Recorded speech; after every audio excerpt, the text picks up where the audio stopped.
রাষ্ট্রের বিরুদ্ধে ষড়যন্ত্রে জড়িত থাকার অভিযোগে জনপ্রিয় অভিনয়শিল্পী সোহানা সাবা ও মেহের আফরোজ শাওনকে ৬ ফেব্রুয়ারি বৃহস্পতিবার রাতে আটক করে ঢাকা মহানগর গোয়েন্দা পুলিশের ডিবি কার্যালয়ে জিজ্ঞাসাবাদ করা হচ্ছে। তবে এখনও তাদের গ্রেপ্তার দেখানো হয়নি, যা উদ্বেগ ও রহস্যের জন্ম দিয়েছে। এদিকে ডিবি হেফাজতে থাকার পরও শুক্রবার সকালে সাবার ভেরিফাইড ফেসবুক পেজ থেকে একাধিক পোস্ট দেওয়া হয়েছে। কিন্তু অবাক করার মতো বিষয় হলো, আটকের বিষয়ে কোনো পোস্ট সেখানে দেখা যায়নি। এতে জনমনে প্রশ্ন জাগছে, তাহলে তার পেজটি কে চালাচ্ছে? পেজের কোনো অ্যাডমিন আছে কিনা সে বিষয়ে কেউ নিশ্চিত নয়। আপনি দেখছেন লাইভ নিউজ, যেখানে আপনি পাচ্ছেন সর্বশেষ ও গুরুত্বপূর্ণ খবর সরাসরি। আমাদের সাথে থাকুন, আপডেট থাকুন এবং তথ্যের সাথে এগিয়ে চলুন। সাবা ও শাওন এখনও ডিবি হেফাজতেই রয়েছেন। বিষয়টি গণমাধ্যমকে নিশ্চিত করেছেন ডিএমপির অতিরিক্ত কমিশনার ডিবি রেজাউল করিম মল্লিক। তিনি জানান, তাদের ব্যাপারে এখনও কোনো সিদ্ধান্ত হয়নি। গোয়েন্দারা জিজ্ঞাসাবাদ চালিয়ে যাচ্ছেন।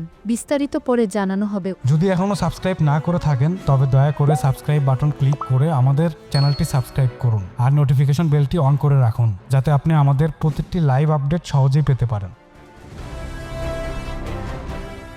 গোয়েন্দা পুলিশ সূত্রে জানা গেছে, এই দুই অভিনেত্রীকে রাষ্ট্রবিরোধী ষড়যন্ত্রসহ নানা বিষয়ে তীব্র জিজ্ঞাসাবাদ করা হচ্ছে। তবে জিজ্ঞাসাবাদ শেষ না হওয়া পর্যন্ত তাদের ভবিষ্যৎ কী হবে সে সিদ্ধান্ত নেওয়া হবে না বলে জানিয়েছে পুলিশ।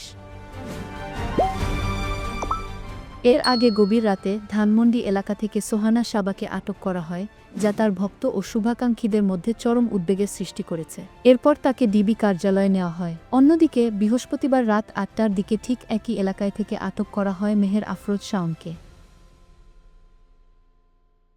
ডিবি সূত্রের দাবি, শাওনের পর থেকেই সাবা ছিল নজরদারিতে। তাদের বিরুদ্ধে দেশবিরোধী ষড়যন্ত্রের অভিযোগ রয়েছে বলে জানা গেছে। কিন্তু কি সেই ষড়যন্ত্র? কোনো তথ্যের ভিত্তিতে তাদের আটক? এই প্রশ্নগুলোর উত্তর এখনও অজানা, যা দেশের বিনোদন ও গণমাধ্যম অঙ্গনে আলোচনার ঝড় তুলেছে। আমাদের সাথে থাকার জন্য আপনাকে অগণিত ধন্যবাদ। আপনারা যে ভালোবাসা এবং সমর্থন দিয়ে আমাদের এগিয়ে নিয়ে যাচ্ছেন, তার জন্য আমরা চিরকাল কৃতজ্ঞ। লাইভ নিউজে এক্সক্লুসিভ নিউজ পেতে চোখ রাখুন।